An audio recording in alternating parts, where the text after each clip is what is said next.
In the name of the Father, Son, Holy Spirit. Dear Lord Jesus, Heavenly Father, please seal my soul. Shield me, guide me, protect me in love and light. I rebuke all evil entities that banish them back to their source, body and blood. Amen. I am with Anna Hutko, and I'm looking for her dad, Alex Hutko Sr. Are you here? His voice is really raspy, and I hear a lot of coughing, like trying to clear his throat to talk. Did he have issues with like his throat or his voice?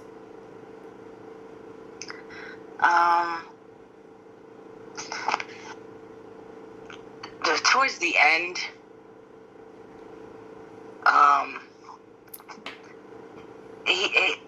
probably rough voice, when I was a little girl.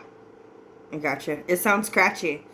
Like, it almost sounds like someone who smoked for a long time. Like, you know how, like, their voice will change? Not saying that he's a smoker, but, like, that's what it sounds like. I also see, like, this is him older, and his face is... He's sitting in a chair. I don't know if he had a cane or not, but he's kind of got his hand leaned on something, like, whether it be a chair piece or, like, a cane. And he's just, like, kind of staring out, and he looks very frail. His hair is very light. And you know, like how when men like go a day or two like without shaving, how they kind of look. I don't want to use the word scruffy, but like that's how this man is looking. That's coming through for me right now. Okay. If it's not him, don't say. Don't agree to it. I'm just telling you like what I'm seeing and who is showing themselves to me. Yeah.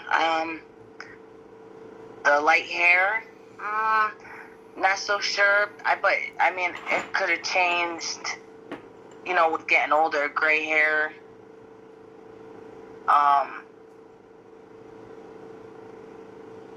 Like you know how they start to get. I call it like salt and pepper. Like when white starts dominating through, like their hair looks lighter. Like you catch. Okay. You know what I'm trying to say? Like my boyfriend's 50 and he's got like all this white coming through, and when he doesn't shave, like you can see it, and I call it like salt and pepper. That's what it reminds me of, and it looks like. Yeah. Yeah. I'm gonna ask. Let me ask him for something. Alex Hutko Sr. Can you please show me something that your daughter Anna Hutko would understand and connect with? He's talking about an arm rest. And then I also heard him say asthma. I don't know if that's you that has asthma or if that was like him wheezing. Again, like I keep going back to like respiratory. Like I keep catching that. Like it's hard to breathe. Show me something more. Something about you don't put bananas in the fridge. I don't know if that's a joke or if that was like a real like instance. No. Don't put bananas in the fridge. Like, that's funny, but right. Not resonant. Now, I don't know if this is something that your mom would do, or like he's watching over you guys, or if it's like something external to him. Because I see like a kitchen, like you're like clear, like I can see like the kitchen door opening up, and there's like clearly bananas in there, or like going to put bananas in there, and I hear don't do it. I'm gonna ask for one more thing. Alex Hutko Sr.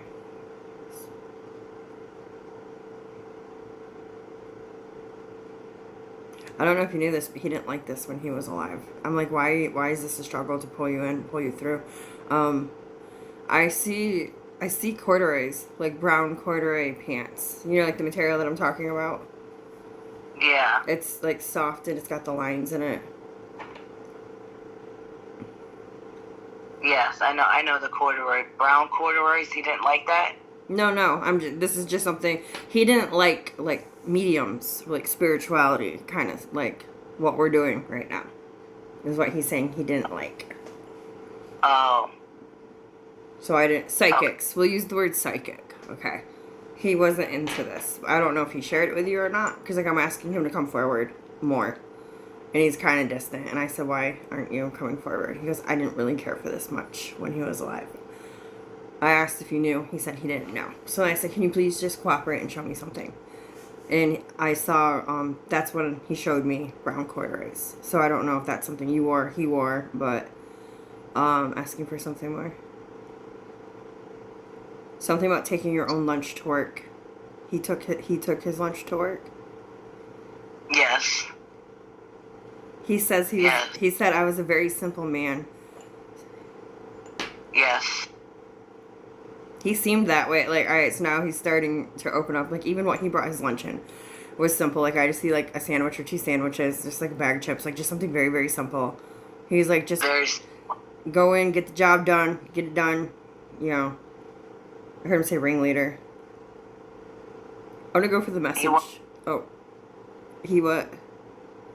He worked hard. That's very hard. He seems tired. Like, the energy that's coming through is like, get up, go to work, come home, maybe tinker around, go to bed, get up, go, like, just a cycle over and over. I'm going to ask for the message that might click more for you. Alex Hutko Sr., thank you for being here.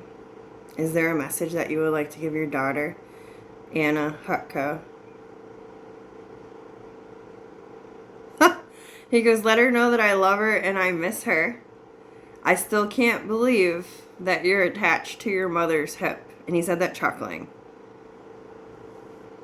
Go further. He's showing me oil and water. It's like, as much as you guys have clashed throughout your life, you and your mom. I won't use the word butt heads. It's kind of like 2 different beats. Do you understand what I'm trying to say? You march to the beat of your own drum. She has hers. But you guys are like simultaneously, like just together. That's what he's showing me. Who does that? I heard the word favoritism. I asked what he meant about that. That kind of felt like, you know, we don't ever admit like who's favorites if you have more than one kid. But it kind of seems like he's talking about your mother favoring you out of, you have siblings. Yeah, you have siblings. I know you have siblings. I've talked to them. Yes. Maybe she favoritisms me because I'm the one that's always there and, you know, taking care of her, being there for her.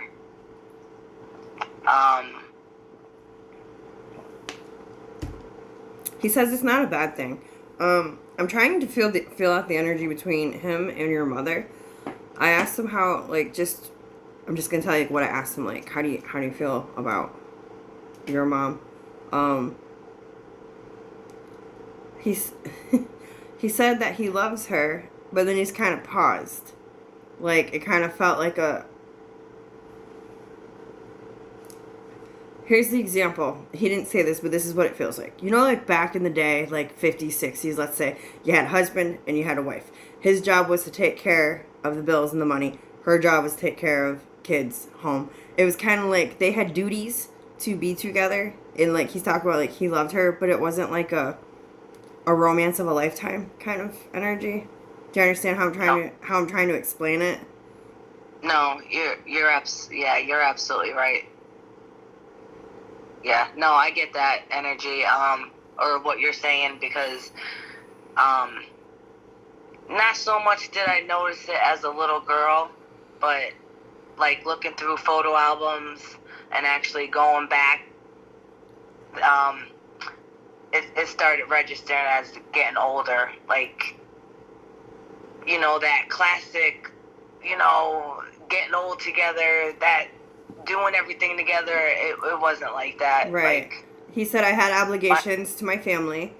He goes, I played my role and she played hers. Like that's how, like those were verbatim. Those were his words. But he's taking pride. He says he takes pride in his role as the leader of the family, as, you know, the house. I don't want to say breadwinner, but that's like what it feels like. He didn't use those words. What are you sorry for? He's apologizing for being absent. He says that he felt like he said he had a misconstrued, a contorted vision of how things were supposed to be, as far as him being the man of the house in the father role. He doesn't feel like he was as present as what he could have been. his obligations were more materialistic, more monetized. You don't have to apologize. I remember him taking me for ice cream, taking me to his job and watching what he does. I remember his pickup truck, you know. He's wishing that he could have done more, though. He says that those were just daily parts of his life, that he wanted something more than that for you. But he just said that time always slipped away. His words, time always slipped away. There was never enough time. He would want to make plans to go do something big, whether it be like to a zoo or a park, just an attraction, something like that. And it could never happen. Things could never line up. He goes, someone always had something going on, as in like an ailment. Like, say that he would get everything lined up, never telling you guys like that you guys were gonna go do something, and then next thing you know, one of the kids would get chicken pox or like catch a bad cold or just something, broken foot, whatever, hand, something would happen.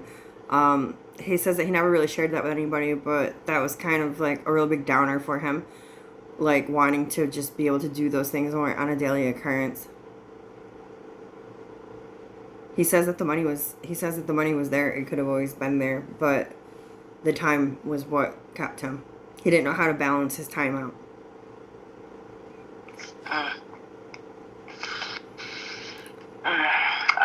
I feel real bad towards the end. I wasn't able to see him as much. We lived in different cities, and that's why I wanted to connect with him.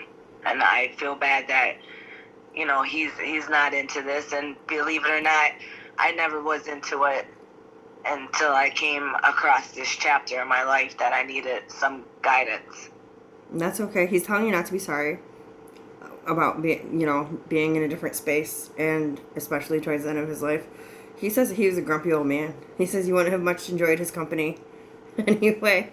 Well, at least he's honest. That was cute the way he worded that. Go further, Alex Hucka Sr., in regards to that.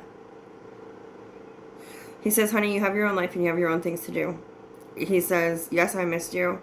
He goes, but you have your own life. He goes, to be honest with you, I never felt bad when I was still alive if you weren't around. He goes, I was actually proud that you were actually up and doing things and doing your own thing.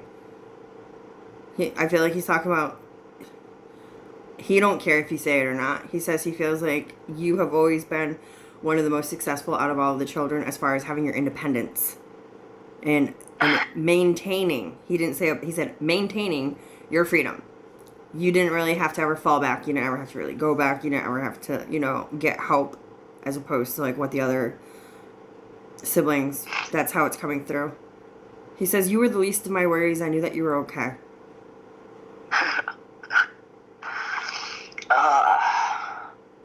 Wow. He's going further. When he said when he says that he knows that you're okay, he's saying not emotionally. He says that he was never good at emotions, as far as like being the one to talk to. He wouldn't really know what to say to you. He goes, it was always awkward. He said it just like that. That is true. That is true. He said, now don't get me wrong, I would listen. He goes, but you damn women always want some sort of response. Well, that is true. He says he can see things differently now. He's opening up more. I'm going to go longer. I'm not going to charge you. He's saying that he sees things differently now.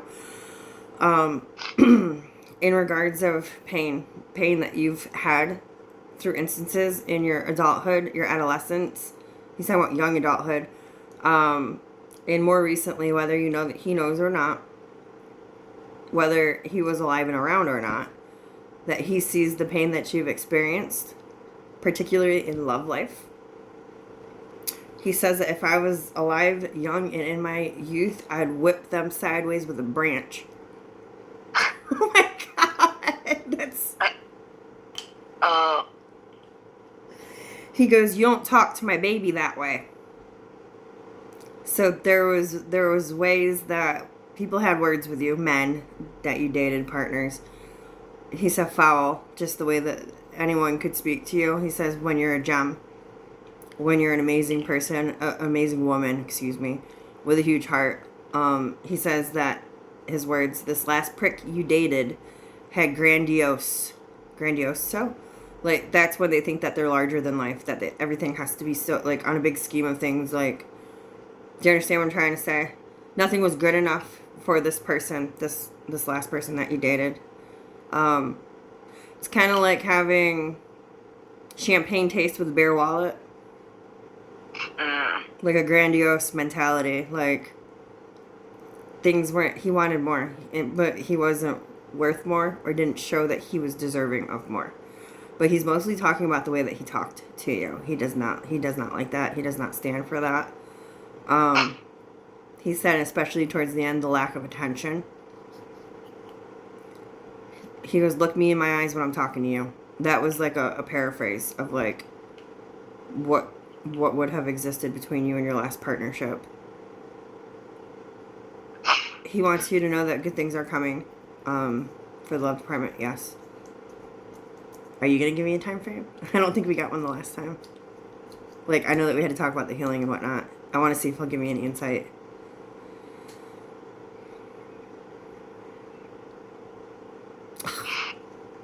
He goes, no, not right now. He goes, if I tell her, it will derail her. As in, you understand what I'm trying to say. Like, you just need to stay focused on yourself. Is she on the right track? You're on the right track. You're doing the right thing. What is September? It's not future. There's something of the past. I don't know if it's a birth date, a death date, or some kind of anniversary, or something big happened in the month of September. I don't know if it was the past one. He just said September. History. September. I mean, September's my birthday month. Okay. Is that what you're talking about?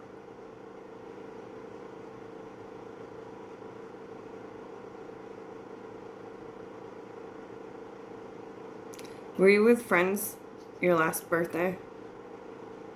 Like three people around you? This past birthday, I actually spent it by myself. That makes sense. Okay. So I don't know if you remember the one before that. I heard alone when I asked about your birthday. He says, I don't like that she spent it alone. I'm like, was she alone? And then I heard 3 people. I said, I heard friends, family. And I saw 3. So I don't know if it was the one that was before that. Well, the one before that, I had to put my puppy to sleep on my birthday after having her 11. So that was devastating for me. I'm so sorry. So this birthday is going to be good. Okay? I'm going to be 40, so I wanted to have like just a blowout party for myself, just to, from everything I've been to just show that I recovered. I'm still strong. You still didn't knock me down. It's just like I did have all these thoughts going through my head that I wanted to do. So do it. That's why he's bringing this up. I think I deserve it. I'm always helping other people plan their parties and helping them get their decorations together. And now I just feel like it's my 40th. I need to kind of do this for me. When's your birthday? September 15th. What kind of cake do you like? Ooh, I like vanilla. I'm gonna send you your cake. You think I'm kidding? You're gonna send it from Florida? No, I will Google online where you are, and I'll order you a cake, and you can go pick it up. I will take care of your cake. That way, I can be there without having to get on a plane and being there. Oh God, Britt, I'm telling you, you're one of a kind. You're amazing. Like, I can't tell you how much of a help. You're a good soul. I mean, I love. You come from the frequency of love. You're a good spirit. You got good energy. And you deserve good things. And he's saying that too. He's got streamers. He goes, don't forget the ice cream He goes, you better get the vanilla chocolate and strawberry because I want chocolate. That's what he says. Oh, Yeah. I love that. Yes. He goes, did you say Miller Lite? What? But was it Bud Light or Miller Lite? Some kind of light beer. He said, pop the beer. Oh, I do drink Miller Lite. See, I'm a Bud Light girl. Pop the beer. That's too funny. Oh my god, I love that. He's cheering you. Like, you know how like you slam beer cans or bottles and like the beer will come out? Oh, I love that. He says, drink one for me, please. Yes. She can do that. Does he remember singing the turkey song for me? He goes, you wouldn't let me stop.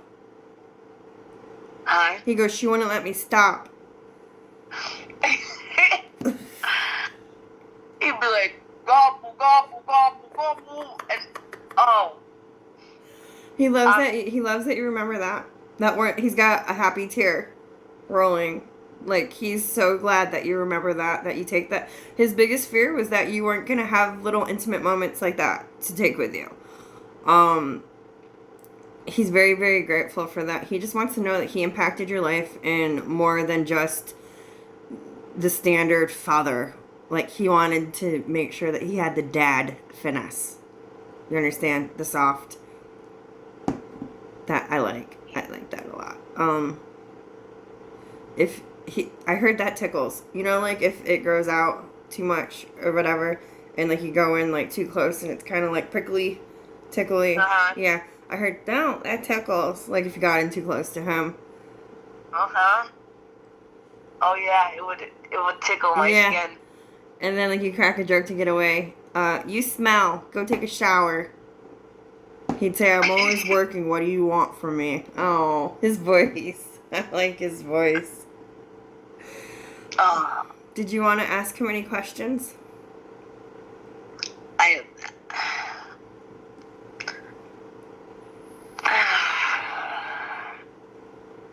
I'm blown away that, you know, he opened up to me, that I'm just a little astonished with questions. I just want him to know that I love him very much, and I do remember a lot of childhood memories. I know a lot of it.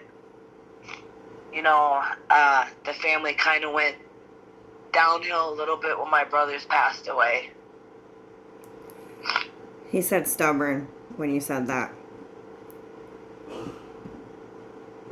Stubborn. The brothers are stubborn. Oh. Just like side note, like I love them, but they're knuckleheads. Like.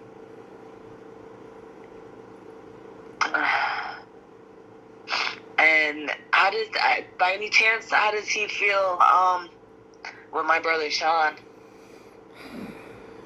Alex Hutko Sr. Can you answer your daughter's question about Sean? He's talking about how he needs to straighten up. He's shaking his head. He needs to straighten up. He needs to wise up. He's not going to get away with living his life like this forever. He's saying things will catch up.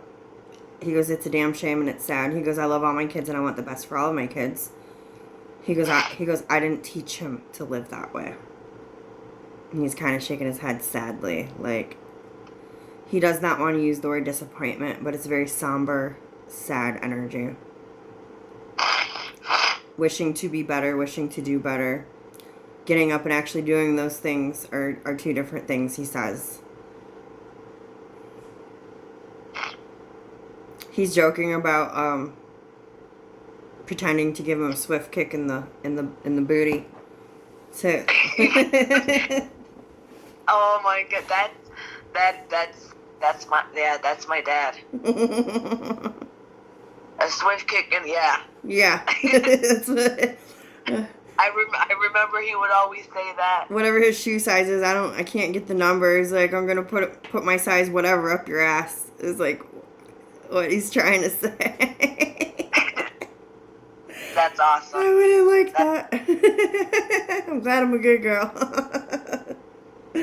Oh, let me. I want to ask him if he's got anything else that he wants to say to you before I thank him. Alex Hutko Sr. Is there anything else that you would like to say to your daughter, Anna Hutko, before you go? Let her know that I love her and that I miss her and I want her to stay sweet. Don't let this cruel world get you down. I think that you're an amazing person and that you do good things, and I want you to stay that way. Stay humble, stay graceful, and stay blessed. He wants you to know that he's proud of you for everybody dragging you through hell and dragging you through dirt, but you still come out shining. He goes, I don't know how you do it, but you keep on doing it. He goes, don't pay your mother no mind. We all know that she's batshit crazy. Oh. He goes, just love her the best that you can. He goes, I know it's not easy, and I know that some days are more difficult than others, but just remember to breathe and know that God is your saving grace and that you're going to be okay. He said no choice. He said no choice is a hard choice. It's only your emotions when they get involved. He says that will be very useful for you in the future. Okay. Alex Hutko Sr., thank you so much. You may go. The last thing I heard when I said his name was a bell ringing very fast. Like it reminded me of like a school bell or a bell like at Christmas time. Like on a Christmas movie, like ding-ding-ding-ding-ding, like ringing a bell very, very quickly. I don't know if it is future or if it is for a memory of the past, but that's why we record. So, but loud as day. Ding ding ding ding ding ding ding. It's like ringing. Let me stop this. I'm just talking.